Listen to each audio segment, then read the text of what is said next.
با درود بینندگان عزیز، شما برنامه خبری رادیو ازودی را مستقیما تماشا دارید. من شعله گلخوجه هستم در استودیو همراهتان. در 15 دقیقه برنامه امروز 28 می اطراف این موضوعها صحبت خواهیم داشت. مقامات کلوب تصدیق میکنند که بعضی قبرها با واسطه экскаватор کنده شدند، ولی исрор меварзанд که اسنای дафни فوتیدگان расму оини исломӣ риоя می شود. ягон мурда дар майдон бундагӣ нест, ҳамаш раҳат кандагӣ аст. барое ки моро гуфтанд ҷарак, хай ҷарак да мардум даъво мекунад, ҳама раҳат аст. خانواده‌های камбизоати тоҷикистон در یک سال 464 сомонӣ کمک اجتماعی خواهند گرفت. آن камбизоат کیست؟ و ساکنان نویای فرخور و قطعی دوباره ساختمان پل بالای دریای سرخاب نگران کرده است. اگر ما با او تابو باریمش قریب 500-600 سومون میگیرن، اگر تمیشی در 200 سومون میوردیم گندمی خلق. اما شروع میکنیم از آمار. وزارت تندرستی تاجیکستان میگوید در 24 ساعت گذشته 158 حالت نوی گرفتاری با کووید 19 ثبت شده. همین مقدار بیماران شفا یافتند. به همین ترتیب شماره عمومی گرفتاران 3424 کس حساب شده است. بنا به آمار رسمی تا امروز کرونا ویروس نو جان 47 نفر را در تاجیکستان گرفته است. با این وضع شبهه ها به آمارهای رسمی زیاد است و بسیاری ها میگویند مقامات نه همه حقیقت را درباره کرونا ویروس بیان می‌دارند.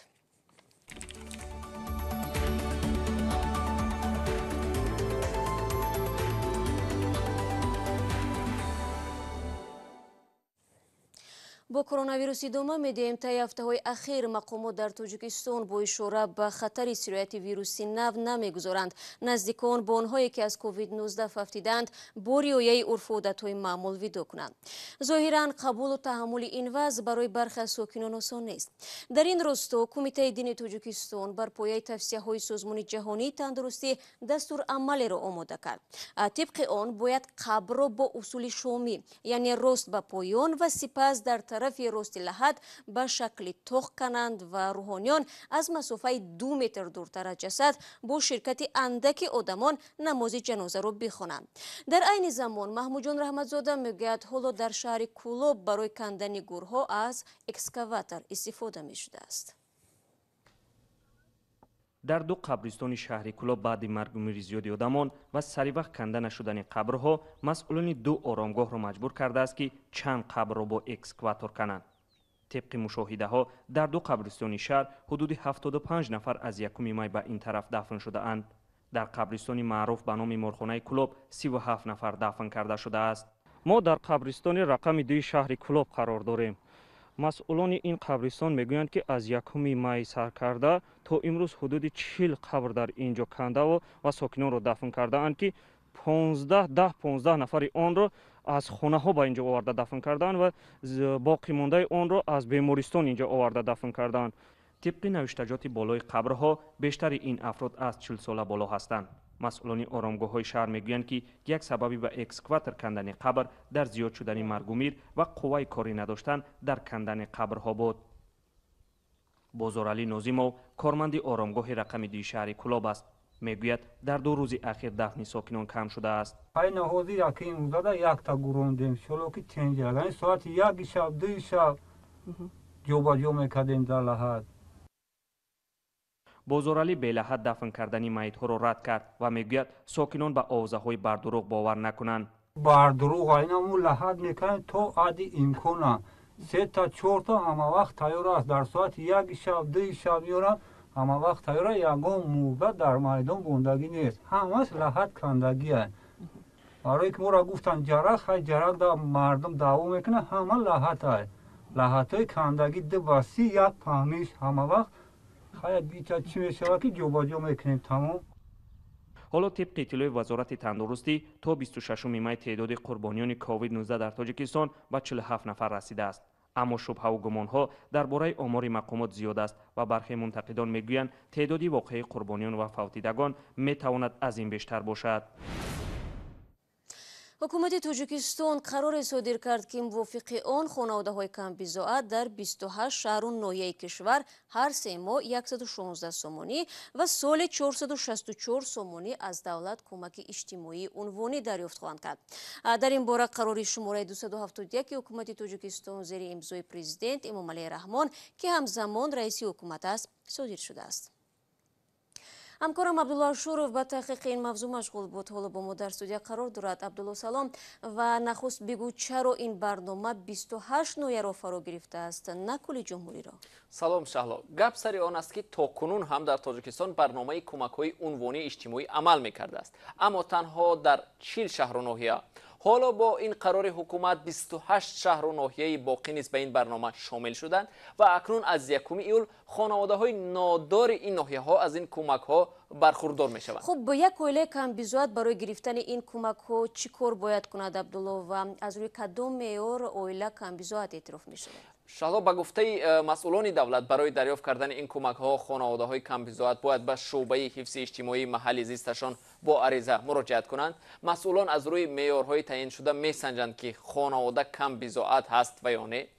Тоҷикистон дар шинохти камбизоатон усули эътирофкардаи Бонки ҷаҳониро зимнан намепазирад. Бонки ҷаҳонӣ шахсеро ки дар як рӯз камтар аз 20 сомонӣ ва ё $1.9 барои худ харҷ мекунад, сахт фақир мешуморад. Аммо Тоҷикистон ин меъёрро намепазирад ва камбизоатонро бинобар вазъи хонаву дар ва ҳайати оилаву мизони даромад шиносоӣ мекунад. бинобар маълумоти охирин 85 000 хонавода дар Тоҷикистон камбизоат эътироф шуданд ва аз давлат кӯмаки иҷтимоӣ мегиранд. дар сурати камбизоат эътироф шудани хонавода бар замми кӯмаки иҷтимоӣ онҳо ҳақ пайдо мекунанд ки дар шифохонаҳои давлатӣ ройгон табобат бигиранд. хуб, Абдулло, бубин, оилаи камбизоат дар 3 моҳ 116 сомонӣ мегирад, тавре гуфтем. То куҷо ин маблағ метавонад мушкили камбизоатонро осон кунад? Шаҳло, айни чунин саволро ман аз коршиносон пурсидам ки ҳам мегӯянд кӯмакҳои иҷтимоии давлат ночиз ҳастанд. ба дарди онҳо намехӯрад. албатта ки ин ба хотири он ки ҳамон хоҷабоғдори аст, яъне ки шумо кӯмак кардем он додани он ки мо дар мо ғами мардума мехӯрем, мо ғами мардуми камбизоат. Қодиров мегӯяд ба ҷои ин кӯмакҳо беҳтар мебуд ҳукумат ба соҳибкорони хурду миёна имтиёзҳои хубе диҳад, то ки онҳо тавонанд кори худро равнақ диҳанд. дар сурати ривоҷу равнақ ёфтани соҳибкории хурду миёна ҷойҳои кории нав афзоиш ёфта, камбизоати худ коҳиш меёбад ва фақирони боқимондаро соҳибкорони хайрхоҳ дастгирӣ хоҳанд кард. Ташаккур, Абдулло, барои суҳбати фарогир. Ман танҳо ҳаминро илова мекунам ки бинобар омори расмӣ дар Тоҷикистон ҳоло андаке беш аз 27% аҳолӣ камбизоат ҳисоб шудааст.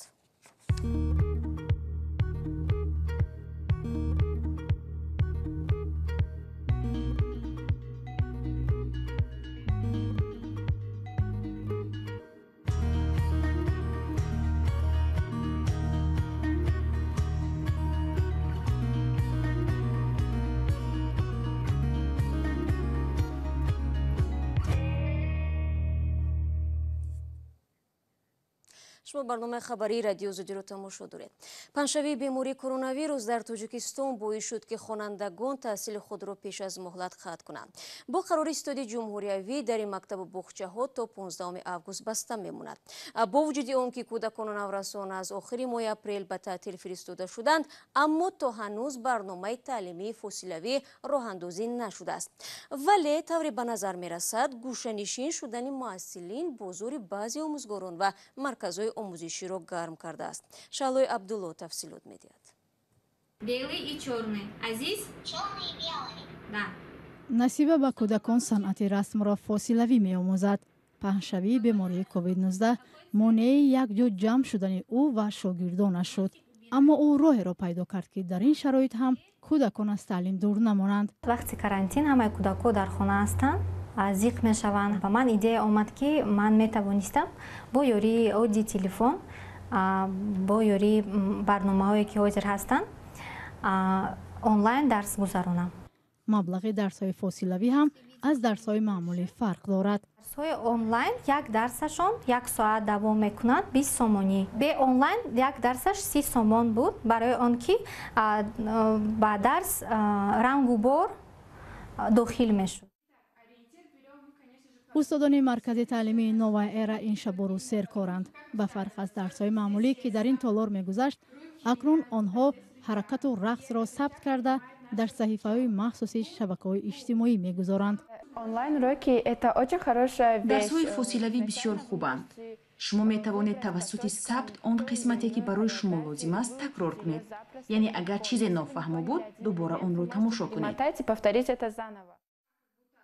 ба таҳсил фаро гирифтани марказҳои хусусии омӯзишӣ дар ҳолест ки қаблан намояндагии юнисеф ва мақомоти тоҷик барномаи таълимии онлайн дар шароити карантинро омода карда буданд. иттиҳоди аврупо барои роҳандозии барнома 9 миллион евро ҷудо карда хабар дода буд ки он нақша барои синфҳои аз 1 то 11 омода шудааст ва тавассути интернет ва телевизион роҳандозӣ хоҳад шуд. дар вазорати маориф ва илми тоҷикистон хабар доданд ки вазорат тамоми имконот барои доир кардани дарсҳои фосилавии онлайнӣ фароҳам овардааст ва дар сурати омода будани волидайн барои фароҳам овардани шароити таҳсили фосилавӣ барои фарзандон, вазорат низ омода аст ки дарсҳоро ба ин васила ба роҳ монад. бархе аз волидон дар пойтахти кишвар ҳам мегӯянд дар сурати роҳандозӣ шудани таълими онлайн ба эҳтимоли зиёд фарзандони онҳо аз дарс бебаҳра мемонанд. интернете ки нақс кор мекунад камаш 100 сомон моҳаш гузаронад наркорки ва интернет кор кунаду ин гудака он имкон бисёри одамо имконият надорад. мутахассисон мегӯянд дар шароити феълӣ бо истифода аз таҷрибаи кишварҳои дигар бояд дар шабакаҳои телевизиони давлатӣ барномаҳои вижа барои мактаббачаҳо пешниҳод мешуд. моҳи пеш юнисеф гуфт барномаи вижаи онҳо барои таълими кӯдакон дар телевизионҳои давлатӣ омода аст, аммо дар вазорати маориф гуфтанд ҳанӯз он дар баррасӣ қарор дорад. моҳи гузашта радиои Озодӣ дар бораи пули нимавайронаи болои дарёи Сурхоб гузориш дода буд ки рафтуомади мардумро мушкил кардааст. сокинони ноҳияи Фархор мегӯянд баъди ин гузориш масъулон ба таъмири кӯпрок оғоз кардаву боз нимкора гузоштанд. албатта беҳтар мебуд ки ин гуна мушкилот дар сатҳи мақомоти маҳаллӣ ҳал гашта зарурати бардоштани чунин мавзӯъҳоро дар сатҳи ҷумҳуриявӣ боқӣ намегузошт. маҳмуҷон раҳматзода мавзӯъро идома медиҳад. баъди гузориши мо мақомот омада як ҳафта баъд сохтумонро оғоз карданд, аммо ин сохтумон як моҳ тӯл кашида ва билохира боз мутаваққиф шудааст. сокинон мегӯянд дубора қатъ шудани корҳои сохтумонӣ дар ин пул онҳоро нигарон кардааст, чун ба гуфтаи онҳо мавсими ҷамъоварӣ ҳосил шурӯъ шудааст ва бояд самараи меҳнаташонро ба хона биёранд. ҳар як хонада 2 гов 3 гов барои будани овардани як гов худаш як тилишка алаф дар кор ҳами тор алаф мевадошагане ки мардуми атроф асосан дар канори дигари дарё заминҳои васеи кишт ва чароғгоҳ доранд. маҳсулоти ба даст овардаашонро дар бозор мефурӯшанд. мегӯянд анҷом наёфтани сохтумони пул онҳоро маҷбур мекунад маҳсулоташонро бо нархи қимат фурӯшанд то харҷи роҳро пӯшонад. ина вақти мисол дар равши рестай мо дар олимтои гандум дорем қариб 4-5 гектар замин айми колхозай. агар мо ба ӯ табо баремш қариб 500-600 сомон мегиранд. агар итамеши дар 200 сомон меовардем гандуми халқа. ба қавли сокинон гузаштан аз ин пул ҳанӯз ҳам хатарнок аст ва мардум то андозаи таваккал ҳам мекунанд. говор мардум меоранд дар ӯ парай кӯприк маҳл мекунанд бояд театр мегзаронанд мераванд. лакин намедонем ки чанд қадам давом мекунад бошад. ин пул деҳаҳои ду канори дарёи Сурхобро дар ноҳияи Фархор ба ҳам мепайвандад. вайрон шудани як пояи он дар ним соли пеш сабаби босозии он шуд. аммо сокинон намедонанд чаро дубора сохтумон дар ин пул қатъ гардидааст, дар ҳоле ки ба гуфтаи онҳо корҳои асосӣ ин ҷо ба анҷом расидааст. инҷа ҳами кор қари намонда, ҳами симин мекунанд, болоша тамом асфалт чӣ мекунанд, дига ҳамаш буд чидагие охи. панҷарои бара мемонанд. панҷарои шайхиди 60 охи. ва дар як ҳамла дар вилояти Парвон 7 сарбози афғон ба ҳалокат расиду мақомот масъулиятро ба дӯши толибон вогузор карданд. воҳида шоҳкор сухангӯи вале рӯзи 28 май гуфт ҷангҷӯён ба постгоҳе дар Парвон ҳамла карданд. толибон то ҳол дар робита ба ин ҳодиса изҳори назар нанамуданд. بینندگان عزیز، فرصتی که در دست داشتیم به پایان میرسد. شما تو 24 ساعت آینده امکان دارید خبرهای نو را در وبسایت رادیو آزادی زیر نشانی www.azadi.org بخونید و البته چون همیشه نوارها را در آزادی ویدیو یوتیوب با کانال مستقیم ما تماشا کنید. یادتون نرود من فردا همه شما را در نوید بامدادی با خبرهای تازه منتظرم. تا فردا خدا نگهدارتان. خدا را احتیاط کنید.